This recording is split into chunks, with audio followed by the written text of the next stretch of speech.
Beaucoup d'informations et des commentaires dans les réseaux sociaux sur ce que vous avez épinglé, c'est-à-dire l'arrestation des officiers généraux, des officiers supérieurs d'une certaine communauté, d'un certain espace linguistique.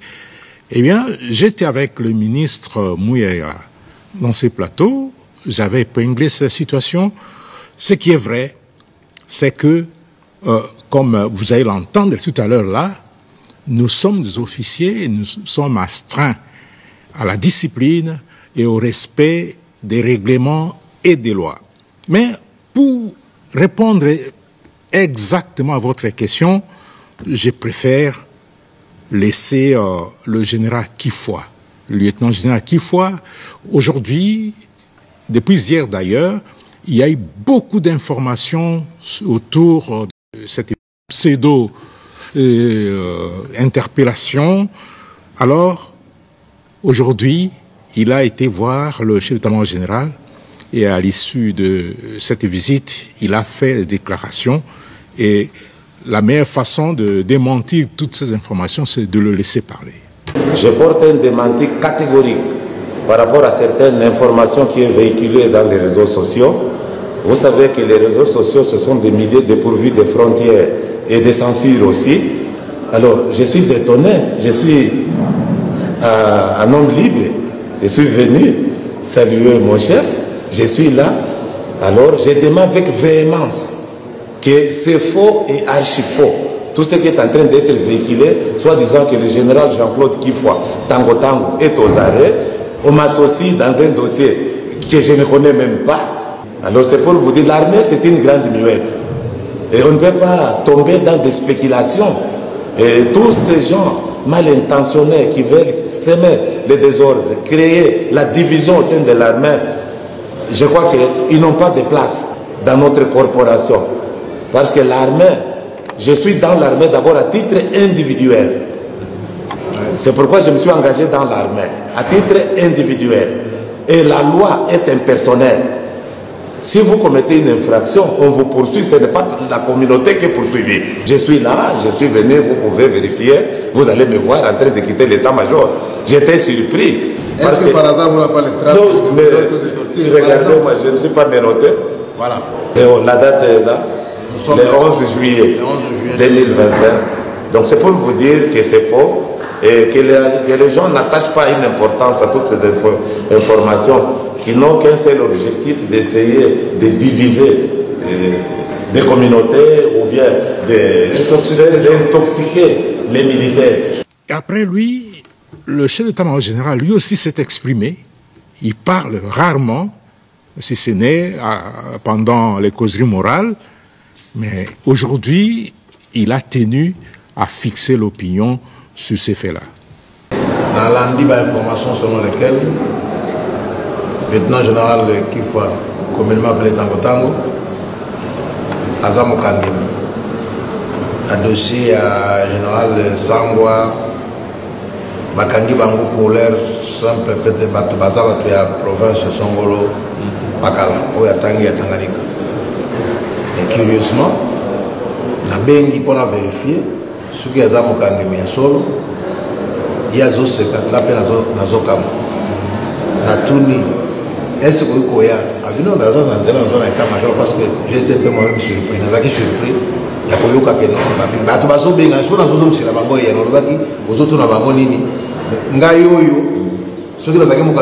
là. Il est venu librement. Non. Il faut vraiment avoir un bâtiment état-major général. Batubatika Kokabola armée. Batubatika Kokabola Congolais. Aux gens qui ont social, ndima pour répondre à ceux qui ont des camarades qui ont dossier Songolo. Mon trouvé va interpeller et lui pour le bâtir qui nous a condamné à Kosamba. Si ma Kosamba, ceux qui me baoyo, va se reprocher à solo.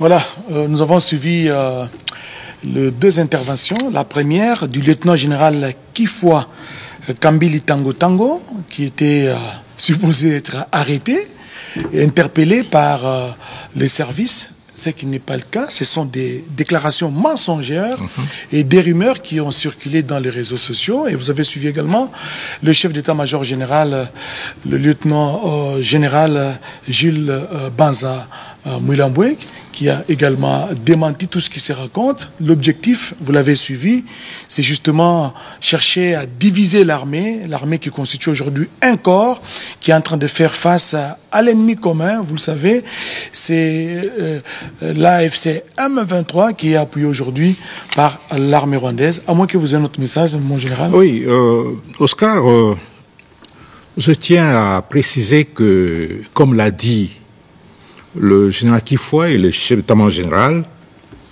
il y a beaucoup de déclarations mensongères, beaucoup de rumeurs infondées qui se passent dans l'espace numérique et surtout au sujet des interpellations des généraux. Et le général Kifoy l'a dit, chacun est entré individuellement comme volontaire dans l'armée. Et l'armée, c'est un monde organisé. L'armée a des lois, l'armée a des principes, l'armée a plusieurs règlements militaires. Et celui qui ne respecte pas ces règlements, en tout cas, il doit avoir des problèmes dans l'armée. Effectivement, s'il y a des interpellations, c'est que chacun, à titre individuel, a posé un acte contraire soit à la loi, soit à la discipline.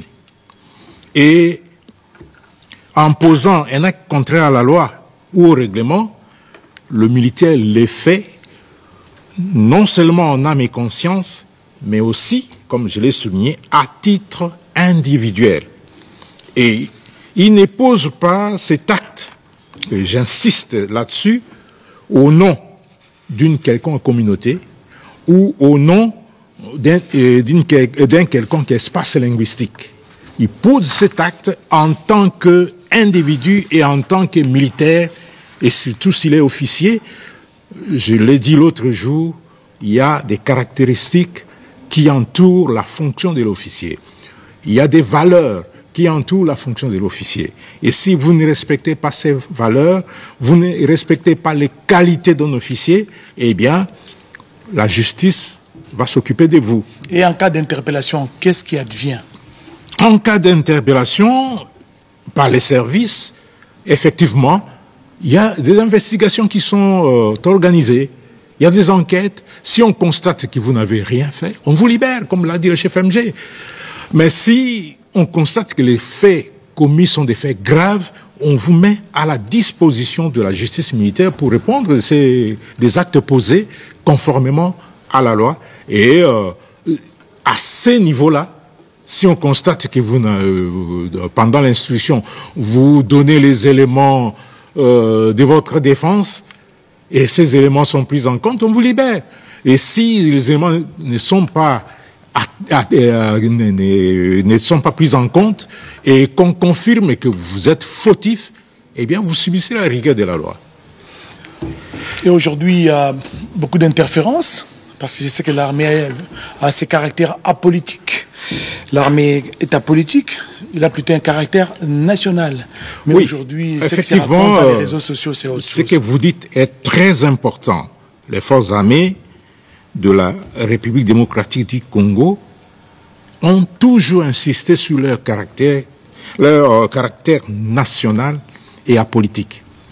Alors, elles sont sans coloration politique, tribalo-ethnique ou linguistique. Moi, je suis originaire de l'Équateur, mais chez moi, on ne me connaît même pas. On ne me connaît qu'en tant que porte-parole de l'armée, mais il y a beaucoup de gens qui ne connaissent pas que je suis de la Chuapa, je suis d'Ikela. Ça, ce n'est pas ça qui doit caractériser un officier citoyen militaire.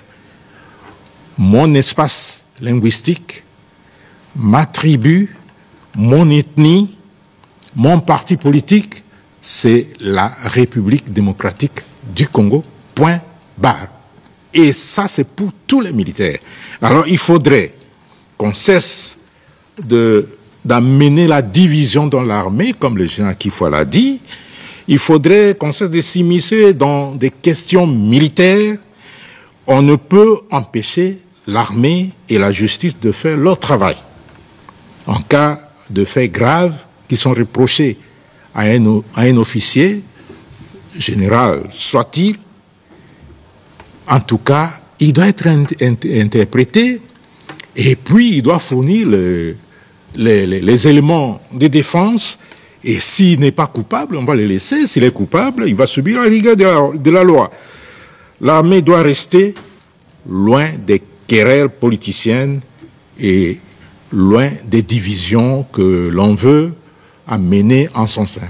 Une certaine opinion a toujours décrié ce que l'on qualifie aujourd'hui de détournement, de trahison. Mais aujourd'hui, quand on interpelle, apparemment, on semble oublier ce qui... Ah, voilà. C'est exactement vouloir une chose et son contraire. On décrit, on dénonce la trahison, on dénonce l'infiltration, on dénonce le détournement au sein de l'armée.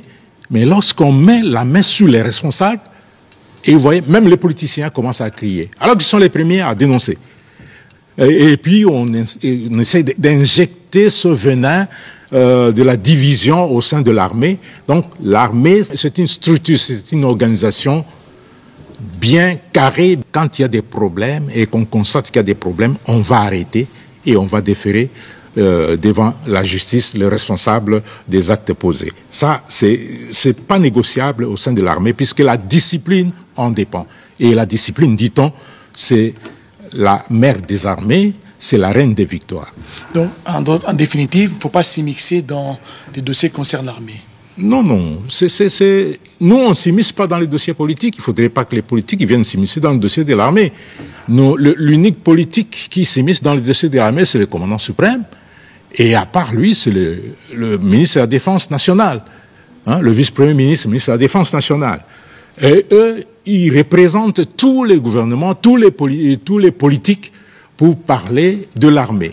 Mais il n'est pas donné à n'importe qui de venir s'immiscer dans des questions militaires, puisque c'est très dangereux et très sensible, puisque l'armée, c'est le socle de la nation, et il ne faut pas venir perturber son organisation, perturber sa quiétude.